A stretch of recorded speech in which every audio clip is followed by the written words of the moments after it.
Ce matin, Vincent, dans le décryptage éco, vous nous parlez du service civique que François Chirac dirigeait. C'était juste avant que la maladie ne l'emporte. Oui, Fabienne, s'il m'arrive le plus souvent dans cette chronique économique matutinale d'évoquer des problèmes, des blocages, des crises de tout ordre, j'ai choisi de vous parler ce matin d'une réussite française exceptionnelle dont on parle peu, très peu, en tout cas pas assez. Cette réussite, c'est le service civique ouvert à tous les jeunes de 18 à 25 ans. Voilà une initiative venue de la société civile, relayée et soutenue intelligemment par le politique, qui joue dans l'ombre un rôle considérable pour les jeunes qui cherchent leur voie, qui n'ont pas tous été en totale réussite dans le système scolaire et qui ont besoin encore d'être accompagnés, aiguillés, coachés, encouragés, tout en étant considérés comme des adultes. Et si je veux vous en parler ce matin, c'est d'abord bien sûr en hommage à François Chérec, qui fut l'honneur du syndicalisme et qui, après 10 ans passé à la tête de la CFDT, avait souhaité diriger l'agence du service civique pour la faire grandir, lui faire profiter de son expérience hors pair. Il n'y a pas de hasard, Chérec avait été éducateur spécialisé,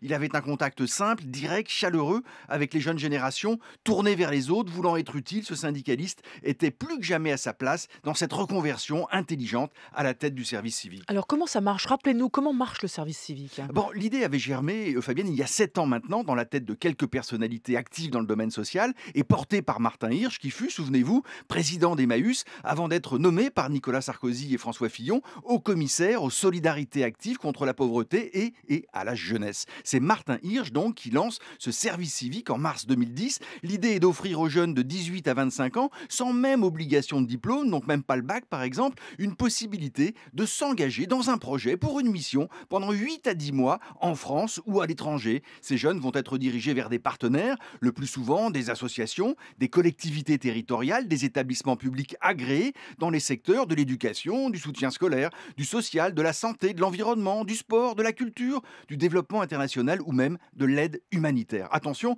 l'idée forte, c'est que ce n'est pas un stage, mais un travail. 22 heures par semaine, rémunéré à hauteur de 573 euros par mois. C'est une expérience d'intégration qui pousse des jeunes à l'autonomie, à l'émancipation, qui valorise d'autres qualités que le système scolaire. Il faut entendre les jeunes volontaires en parler. C'est eux qui en parlent le mieux. Ceux que j'ai rencontrés sont absolument enthousiastes, d'autant que pour certains, ils combinent le service civique avec des études. Et alors ça concerne combien de jeunes tout ça? Eh bien, le service civique est monté en charge progressivement, 6 000 en 2010, 53 000 en 2015, et François Hollande a souhaité ouvrir encore cette opportunité en fixant l'objectif de 110 000 en 2016, avec l'ambition d'atteindre 350 000 d'ici 2018, soit presque la moitié d'une classe d'âge. Il faut dire aussi qu'il y a un deuxième étage pour les jeunes qui veulent, à l'issue de leur service civique, développer un projet, bâtir un nouveau cycle d'études ou de formation, ou créer une entreprise. 500 d'entre eux sont chaque année lauréats du service civique. Ils intègrent alors l'Institut du service civique qui, pendant une année, va les accompagner, va les suivre, les coacher, les aider à travailler leur projet